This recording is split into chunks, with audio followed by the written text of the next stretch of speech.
Erase star TV के मुअज़्ज़ज़ नाज़रीन अस्सलाम वालेकुम।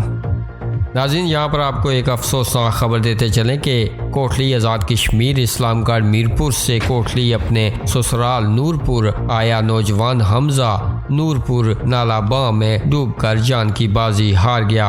कोटली रेस्क्यू 1122 को फौरन कॉल पर बुलाया गया। रेस्क्यू 1122 के तरबियत याफ्ता एहलकारान का मौका पर पहुंचकर नौजवान को बचाने की कोशिश, लेकिन नौजवान जिंदगी की बाजी हार गया। इतला मिलते ही पुलिस भी मौका पर पहुंच गई। पुलिस की जानिब से जरूरी कार्रवाई के बाद नश रिश्तेदारों के हमरा आबाई इलाका रवाना कर दी जाएगी। नाज़रीन, आप भी अपनी राय का इजहार इस अफसोसनाक खबर के हवाले से नीचे कमेंट बॉक्स में ज़रूर कीजिएगा और मज़ीद खबरों और अपडेट्स के लिए हमारे इस चैनल को सब्सक्राइब कीजिएगा।